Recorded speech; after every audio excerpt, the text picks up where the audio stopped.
have to have the money shut off to quite a degree, probably to get any big mispricing across the board. What really bothers me is when companies pay a lot of money for mediocrity, and that happens all too often. Warren Buffett, the financial seer, steps forth with an ominous prediction, a storm that threatens to rock the foundations of the real estate realm. We've had certain personal real estate investments over time, and it's a field that in general we understand. We don't bring that much special to the game, but we understand it. We've made money in it. Real estate is not a commodity, but I think it tends to be more accurately priced, particularly developed real estate, more accurately priced most of the time. Now, during the RTC period, when you had huge amounts of transactions and you had an owner that didn't want to be an owner in a very big way, and they didn't know what they owned and all of that sort of thing. I mean, you had a lot of mispricing then, and I know a few people in this room that made a lot of money off of that. If you have the house you want to buy, I definitely believe in just going out and probably getting the job done. But in effect, you're probably making something in the area of a 7 or 8% investment implicitly when you do it. So, you'll have to figure out your own equation from that. Charlie probably has better advice on that. He's a big homeowner. We've seen lots of things, and the prices, just don't intrigue us in terms of what we get for our money. I tried to buy a town when I was 21 years old. The U.S. government had a town in Ohio for sale, and would have worked out very well. There's nothing about the arena that turns us off, but we don't see great returns. Most people like to buy with non-recourse in real estate, and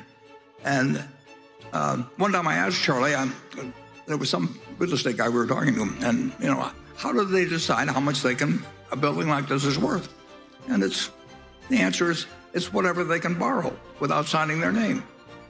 With a prescient gaze into the economic skies, he reveals the brewing tempest, urging investors to prepare for the turbulence that may cast their fortunes adrift.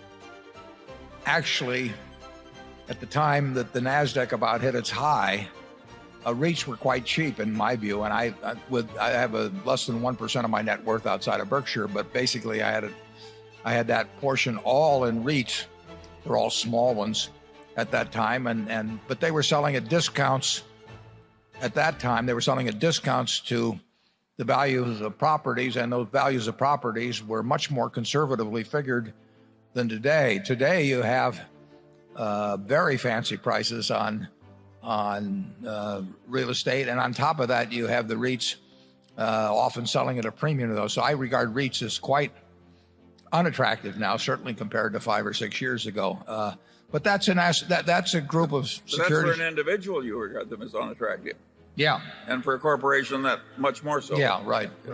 The situation's changed dramatically from 5 or 6 years ago. I mean, the stock market, in many respects, from the 1999-2000 period is down significantly. REITs are up significantly. REITs were very unpopular 5 or 6 years ago. Now they're popular, and it's better to pay attention to something that is being scorned than something that's being championed. And there's really been a big change in the REIT situation in the last 5 or 6 years. Most conditions, it's hard to find real estate that's really mispriced. I mean, when I look at the transactions that REITs engage in currently, and you get a lot of information on that sort of thing, they're very similar, but it's a competitive world, and they all know about what a Class A office building in Chicago or wherever it may be is going to produce. So at least they may all be wrong, as it turns out, because of some unusual events, but it's hard to argue with the current conventional wisdom most of the time in the real estate world. But occasionally there have been some, there could be big opportunities in the field, but if they exist, it will certainly be because there'll be a lot of chaos in real estate financing for one reason or another. We've done some real estate financing, and you have to have the money shut off to quite a degree, probably to get any big mispricing across the board.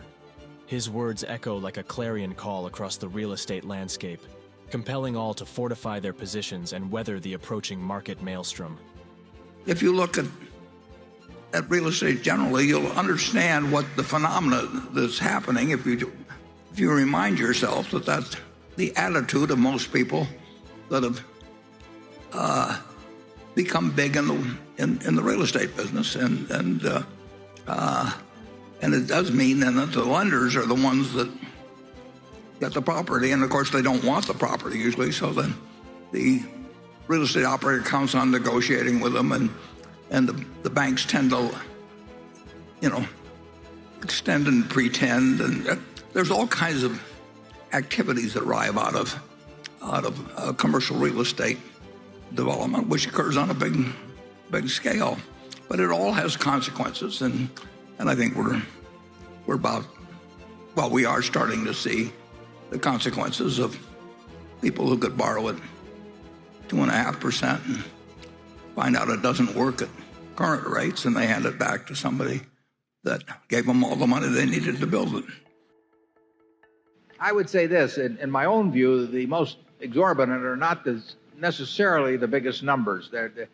What really bothers me is when companies pay a lot of money for mediocrity, and that happens all too often. But we have no quarrel in our subsidiaries, for example, for paying a lot of money for outstanding performance. I mean, we get it back 10 or 20 or 50 for one. And similarly in public companies, we think that there have been managers and are managers who have taken companies to many billions of market value, more than would have happened with virtually anyone else. And they sometimes take a lot of money for that. Sometimes, as in the case of Tom Murphy at Cap Cities, it just didn't make a difference to him. I mean, he performed in a way that would have justified huge sums, but it wasn't. I mean, he would tell you that he had all the money he needed, and he just didn't care to take what the market might bear. But I am bothered by irrational pay systems, and I'm particularly bothered when average managers take really large sums. I'm bothered when they design or have designed for them systems that are very costly to the company, maybe partly to make themselves look good because they want huge options themselves, so they feel like they give options widely throughout the company. So they design a system that is illogical company-wide because they want one that's illogical for them personally. Within this prophetic warning unfolds a tapestry of preparedness, inviting everyone to secure their investments and batten down the hatches for the impending real estate storm. Well, as Charlie once said to me when I was leaving his house a few months ago, I was visiting him. We talked for a couple of hours, and I said to Charlie as I left, wasn't anybody else in the house, and I said, except one daughter, and I said, Charlie, I'll just keep doing what we've been doing. And Charlie said, without looking up or pausing a second, he said, that's all you know how to do, Warren. Yeah. There's going to be plenty of opportunities. And part of the reason there are going to be plenty of opportunities, the tech doesn't make any difference or any of that. I mean, if you look at how the world's changed in the years since 1942 when I started, you'd say, well, how does a kid that doesn't know anything about airplanes, that doesn't know anything about engines and cars, and doesn't know anything about electricity and all that? But that really isn't that's not the world changing doesn't, or new things coming along don't take away the opportunities. What gives you opportunities is other people doing things. And it's that. And I would say that, well, the 58 years we've been running Berkshire, I would say there's been a great increase in the number of people doing things, and they do big things. And the reason they do it to some extent is because they can get money from other people so much easier than when we started. So you could start 10 or 15 insurance companies in the last 10 years, and you could become rich if you were adroit at it, whether the business succeeded or not, and the underwriters got paid and the lawyers got paid. And that creates, if that's done on a large scale, which it couldn't be done 58 years ago, you couldn't get the money to do some of the things that we wanted to do, fortunately. The spotlight narrows on Warren Buffett, a financial sentinel, as he ushers us through the impending tempest, urging us to stay anchored amidst the tumultuous waves of economic uncertainty. Large sums per se don't bother me. I'm not saying, whether any individual might want to take them or not, but I do not mind paying a lot of money for performance. It's done in athletics, it's done in entertainment, but in business, the people who are the 200 hitters and the people who would not attract a crowd as an entertainer have worked it out so that, the system has evolved in such a way that many of them take huge sums, and I think that's obscene, but I can tell you there isn't much you can do about it.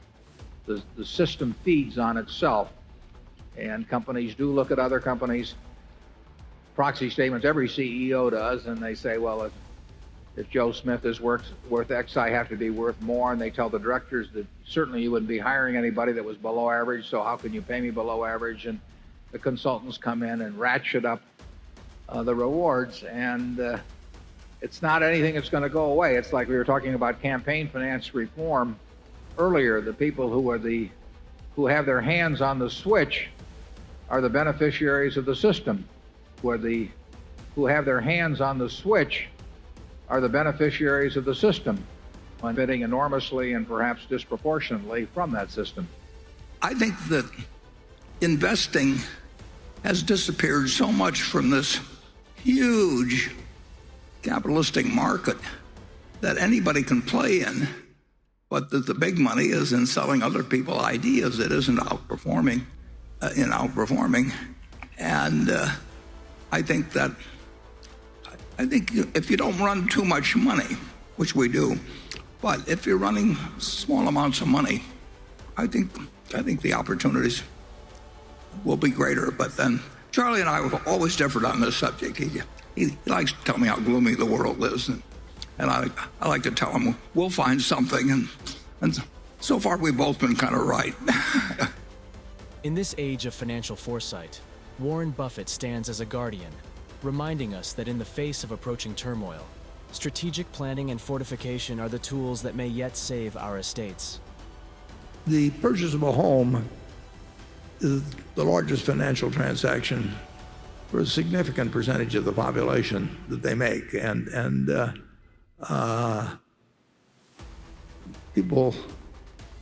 lot of people need a lot of attention, and you can show a lot of houses before you sell one. I would say this: if you look at our close to 50,000 agents now, I think they make a good living, or decent living, but I would say that people who manage money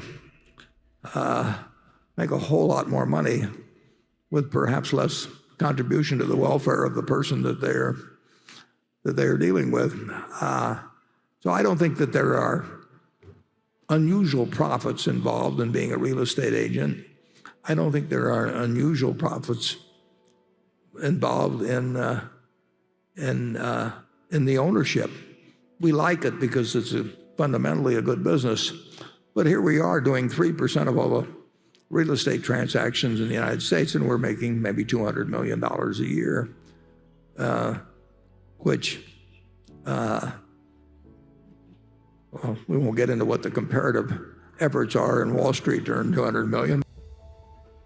But they're trying to outsmart each other in arenas that you don't have to play. I mean, if you look at that government bond market, if you at the Treasury bill market, I mean, you've got this one bill that's out of line with the others. We bought over $3 billion of it the other day, but those are people. The world is overwhelmingly short-term focused. And if you go to an investor relations call, they're all trying to figure out how to fill out a sheet to show the earnings for the year. And the management is interested in feeding them expectations that will slightly be beaten. I mean, that is a world that's made to order for anybody that's trying to think about what you do that should work over 5 or 10 or 20 years. And I just think that I would love to be born today and go out with not too much money and hopefully turn it into a lot of money. You don't get rich. Real estate agency is, the people earn their money, and they earn it in a perfectly respectable and honorable manner in terms of what they get paid. And as in every single industry there is, there can be excesses or mistakes or that sort of thing. But we will continue to buy more brokers. In fact, we'll probably have another couple to announce before long.